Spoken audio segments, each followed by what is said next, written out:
Before bags of mulch were shrink-wrapped at garden centers, and long before compost thermometers and tumblers became the norm, ancient farmers had a simpler, more effective solution: freshly cut green mulch. Grasses, stalks, and soft crop residues weren't waste.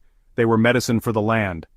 Laid thick over garden beds, these materials mimicked nature's forest floor, where organic matter breaks down slowly under the weight of time, moisture, and microbial life.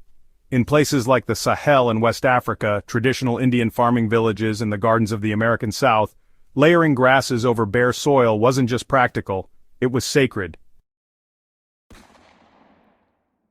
In this guide, we'll revisit the old ways and break down how the ancient grass mulch ritual works to rapidly create humus, the rich, dark, living layer of soil that plants crave. You'll learn what types of grasses and crop residues to use, how to layer them, what not to do, and how modern gardeners can revive this lost method to bring even the most tired soil back to life. When soil is exposed to direct sun, wind, or rain, it begins to break down. Microbial life flees, moisture evaporates, and the topsoil crusts over, becoming hard and hydrophobic. This leads to runoff, poor root penetration, and weak microbial networks. Ancient communities knew that naked soil was sick soil. In the Sahel region of West Africa, farmers still practice zai pits, small dugouts filled with organic matter, often topped with straw and cut grasses. These grasses attract termites and microbes, which pull the materials into the soil and turn dry dust into life. In parts of India, smallholder farmers regularly mulch with green sugarcane leaves and rice straw to prevent desiccation and feed the worms. By creating a layered mulch blanket over the soil, these practices conserve moisture, feed fungi and bacteria, and break down into humus over time. The humus doesn't just feed plants, it holds onto water like a sponge, buffers pH, and stabilizes nutrients right where roots can access them. What makes fresh-cut green mulch so powerful is its balance of carbon and nitrogen. Unlike dry straw or leaves, green grasses still contain sap, enzymes, and sugars. These fuel microbial decomposition from the moment they hit the ground. When layered 2 to 4 inches deep over moist soil, they begin to wilt and darken within days. As this process begins, anaerobic bacteria start softening the cell walls.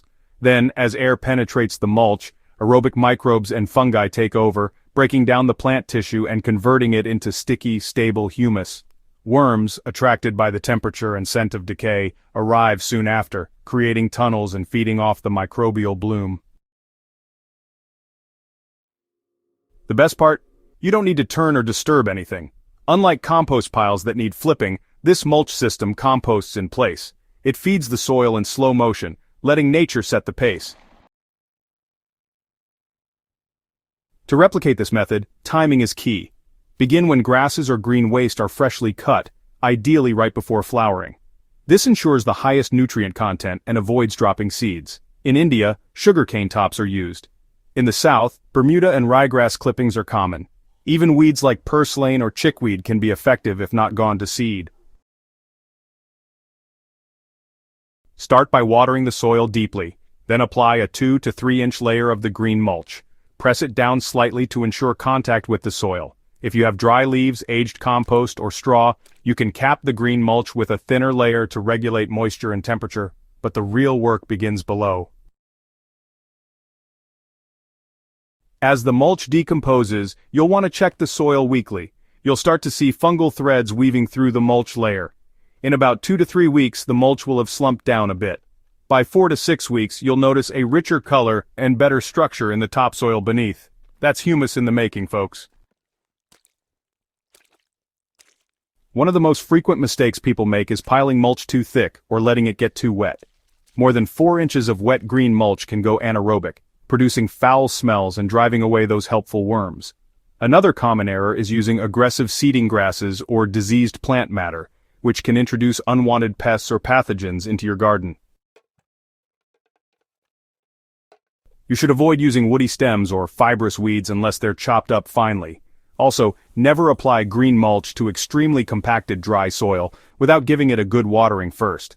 The microbes need hydration to start their work. And remember, never walk on the mulched bed. Compaction can suffocate the biology doing all the hard work. What's remarkable is how well this method scales. Whether you have a rural homestead or, just a city balcony, the ancient grass mulch ritual adapts.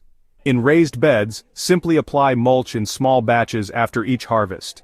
In containers, add finely chopped green mulch under a thin compost layer. Even between fruit trees, a ring of green grass clippings can really do wonders. The principle remains the same: cover the soil, feed it with living plant matter, and let decomposition mimic the forest floor. Indigenous communities knew this not through lab reports but through careful observation. They saw that where leaves fell, life followed. Modern fertilizers often feed plants, but honestly, they do little for the soil itself. Humus, on the other hand, is long-lasting. It holds water, buffers against erosion, and acts as a carbon sink. Just 1 inch of humus can hold up to 20,000 gallons of water per acre. It's kind of like a biological sponge, all wrapped up in nutrients. As the mulch layer continues breaking down over weeks or even months, what's left is not compost but humus, dark, crumbly, sweet-smelling soil that stays moist longer, resists compaction, and grows stronger, more resilient plants. It doesn't wash away, it doesn't burn roots, it stays.